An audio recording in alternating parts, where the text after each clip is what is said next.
Baiklah, di sini saya akan menjelaskan tentang sistem muskuloskeletal yang tentunya sudah tidak asing lagi di dalam dunia kesehatan. Sebelum membahas lebih dalam, tentunya kita harus mengetahui apa sih sistem muskuloskeletal itu. Jadi, sistem muskuloskeletal merupakan sistem organ yang sangat penting karena melibatkan otot, tulang, sendi, tendon, dan ligamen untuk menopang struktur tubuh dan melindungi alat vital. Otot rangka bekerja sebagai alat gerak aktif dan sistem rangka bekerja sebagai alat gerak pasif. Dalam kehidupan sehari-hari, manusia sangat bergantung pada sistem muskuloskeletal karena mulai dari hal-hal kecil seperti berjalan, menulis, duduk, hingga memikul beban itu melibatkan sistem muskuloskeletal. Nah, di dalam sistem muskuloskeletal tersebut terdapat beberapa bagian. Yang pertama ada tulang.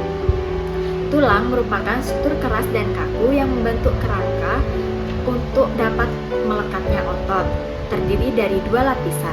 Yang pertama yaitu lapisan luar, yaitu sebagai tempat sel yang tumbuh untuk memperbaiki dan merombak tulang. Dan ada lapisan dalam yang berisi sumsum tulang yang tempat produksi eritrosit, leukosit, dan trombosit. Selanjutnya ada otot. Otot adalah jaringan dalam tubuh manusia yang bergerak aktif yang menggunakan tulang. Nah, otot terdiri menjadi tiga. Yang pertama ada otot poros, yang kedua ada otot jantung, dan yang ketiga ada otot rangka. Nah, selanjutnya ada rangka.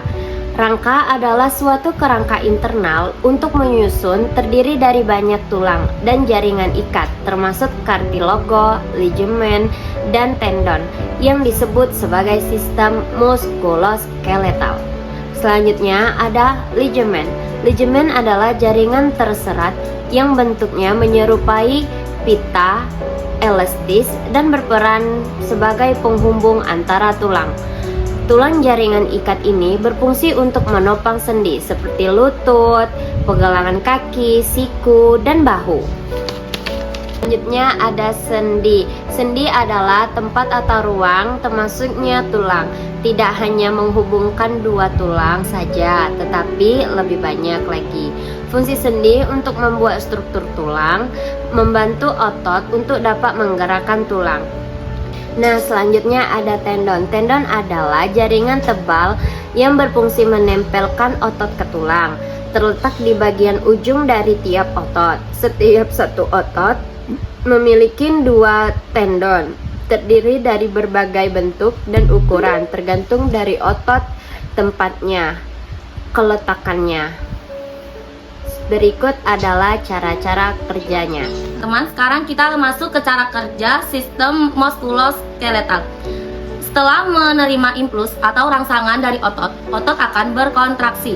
Berkontraksi, otot akan menarik tendon dan tulang untuk membuat tubuh bergerak. Sedangkan untuk mengundur otot, sistem saraf akan mengirimkan pesan ke otot agar terdapat rileks. Otot yang rileks akan berhenti berkontraksi sehingga gerakan tubuh akan ikut berhenti. Adapun gangguan sistem muskuloskeletal.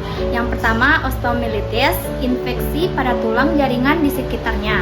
Yang kedua cedera, seperti patah tulang, cedera otot, dan keseleo. Kelainan bentuk, misalnya osteoporosis, degeneratif, kelainan genetik, tumor, atau kanker. Yang keempat gangguan sendi, seperti radang sendi, bursitis, robekan, ligamen, dan nyeri sendi. Yang kelima masalah otot, misal atrofi otot, cedera hamstring, dan berkurangnya massa otot akibat penuaan. Yang keenam autoimun, seperti vaskulitis, reumatoid, artritis, lupus, dan kanker otot. Adapun cara menjaga tubuh agar tetap sehat, yang pertama melakukan olahraga yang rutin dan teratur. Yang kedua konsumsi makanan yang bergizi, utama yang mengandung protein, vitamin D, kalsium untuk menjaga tulang. Yang ketiga menjaga postur tubuh. Yang keempat menjaga badan agar tetap ideal. Yang kelima dan terakhir kurangi mengkonsumsi minuman yang beralkohol dan jangan merokok.